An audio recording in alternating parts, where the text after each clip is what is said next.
the no CO2 tank is already developing algae. So I guess that's the combination of maybe still quite powerful light, quite strong lighting, and the nutrients that are leaking from the substrate. Then moving on to the tank with CO2. Yeah, I don't see any green dust algae here, so I'll put all the numbers on the screen. Yeah, there wasn't really that much interesting information.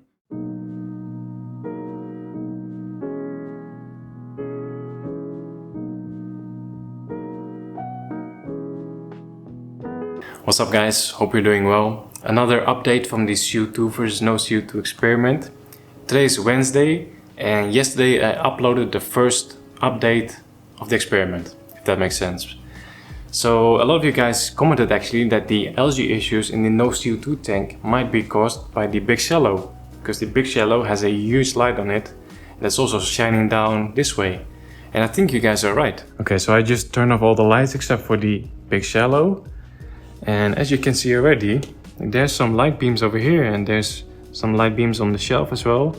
And it's definitely getting into the tank as well. So maybe this could have contributed to the algae issues. I mean, it's not much. We already have the lighting on this tank quite bright for a no CO2 tank. So any extra light is not really what we want. So to make this a fair experiment, I think we have to do something about this. And I think I have two options. I could either lower the lights from the big shallow and see if that helps.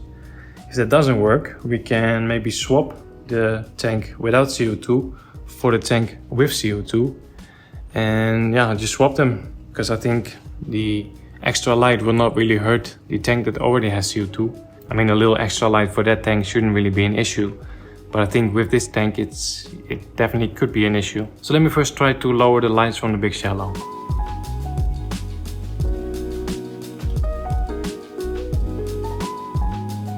So I think that's a little bit better.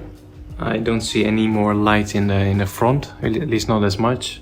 But I'm still seeing some light spill in the background, especially on the Rotala orange juice. So I think we're gonna have to swap the two tanks. I mean, it's not really a big deal. I'll just do it on the next water change.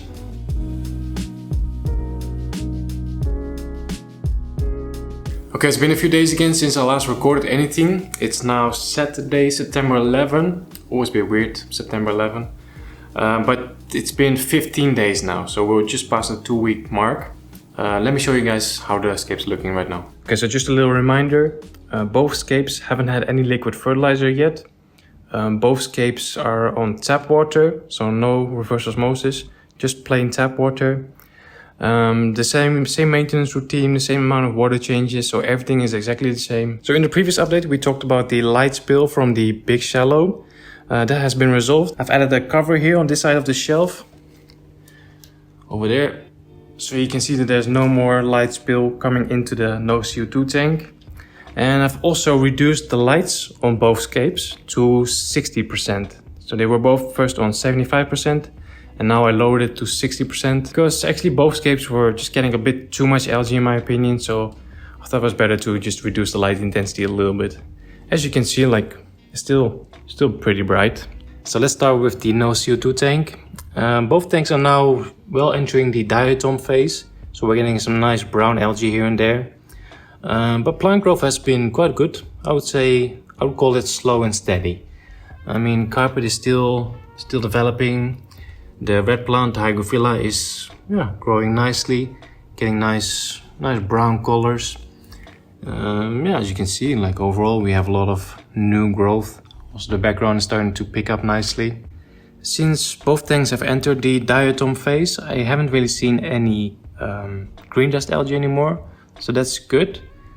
One thing though that worries me a little bit is this string algae that you can see here in the stem plant. Can you see that? Yeah. So that's slowly starting to appear everywhere. I'm not sure if this is diatoms as well. I have it in the CO2 tank also.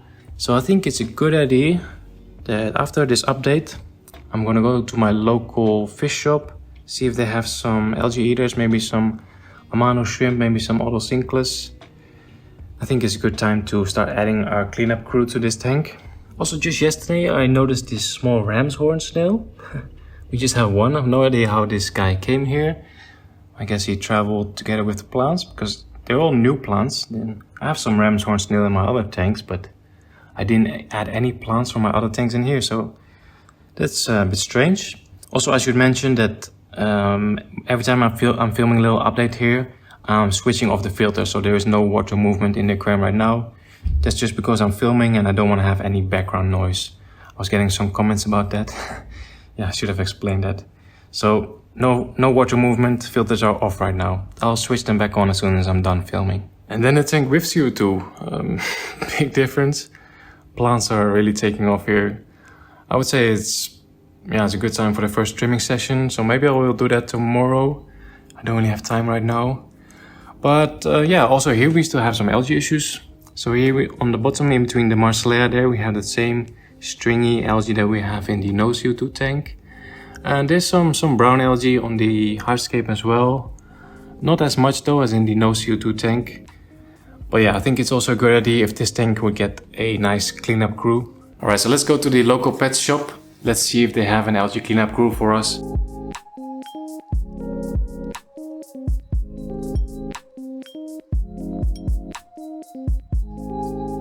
So I just came back from the pet shop. They didn't really have a lot of options. It's the only shop I have in my neighborhood, you know, and they have like 6 tanks to choose from, and it's like all the basic stuff. So they didn't have all the sinkless, but at least I managed to find 4 amano shrimp. So we can put 2 in each tank. And then maybe like next week or in 2 weeks I'll travel a bit further to a proper aquarium shop and maybe we can find some other sinkless there.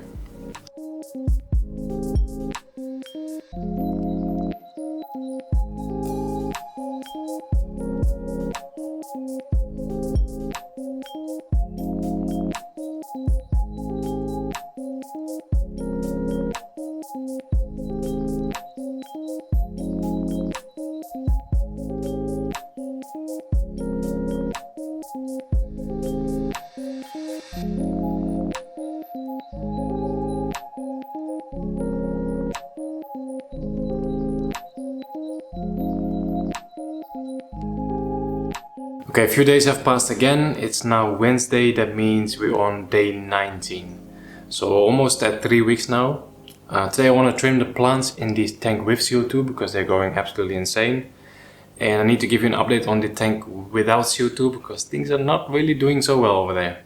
So the lights just turned on and I noticed that the water is a little bit cloudy. I'm not sure if the camera picks it up or not, but this is a bit strange. I guess it's just maybe some sort of bacterial bloom. It happens sometimes when in a newly set up aquascape. You know, this aquarium is 19 days old. Everything is still, you know, establishing. So yeah, these bacterial blooms happen sometimes. It's not really something I'm very worried about. What I was worried about though is, I think it was 2 days ago or 3 days ago, I started noticing blue-green algae in this tank. And that's something I really hate. I just finished a huge blue-green infestation in this tank right here. So to see it appearing over here, I was not happy about that at all. So once I did that, I did a little water test for phosphates. And as I kind of expected, the phosphates were through the roof in this tank. So I'm not sure what caused that spike in the phosphates. I think I hadn't done a water change in 2 days, so I guess there was some phosphate leaking from the substrate. And I also noticed that the Ludwigia in the background, some of the old immersed leaves had started to melt and to die off basically. So yeah, they were rotting, so I guess that might have caused a little bit of extra phosphate as well.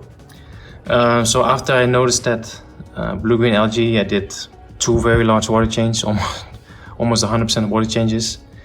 And since then I've been doing again water changes every day.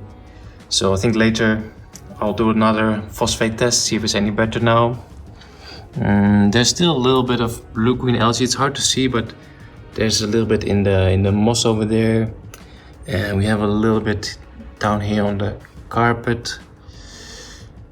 So this tank is still establishing. I mean, yeah, it doesn't look very pretty right now, but we're still in the early stages, you know. And yeah, we're doing a tank without CO2 with still reasonably strong light. So it's normal to expect some of these issues. And even though the plants are a little bit covered with diatomaceous algae, like they still look healthy. Like Micranthemum umbrosum is looking healthy. The Ludwigia in the background is looking healthy. Rotala orange juice is also doing okay. It's definitely looking a lot better in the CO2 tank. Heteranthera is still doing really good, still growing very fast. The red brownish plant is growing quite fast. Yeah, the carpet is a little bit suffering with all the brown algae, but yeah, that will fix itself hopefully. I've also added some extra floating plants just to help with the algae control. You know, these floating plants they soak up a lot of excess nutrients, so I think that's what we need right now. We don't want those phosphate levels to start rising again. So I'm just going to keep on doing daily water changes and keep on trying to remove as much of the algae manually as possible. The amount of shrimp are still in here, and I've also added one Cleathon snail just to help, and they've been doing a good job, so yeah, I'm sure this tank will bounce back. So here we have the tank with CO2. It's like a difference in like day and night.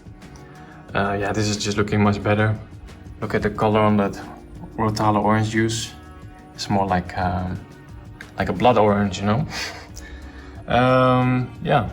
I think this definitely needs a good trimming session. Carpet is starting to fill in nicely, and there's barely any algae visible. Look how clean those rocks are, and I haven't even scrubbed them myself. So I'm really happy with the progress here. Now the challenge is to make the no CO2 tank look as good as this tank right here. But I'm sure we'll get there. I'm only going to trim the Micranthemum umbrosum, the Rotala orange juice, and the Heteranthera. Everything else is still good. Or maybe the Ludwigia in the back corner as well, because it's starting to grow immersed. But that's it, everything else is still fine.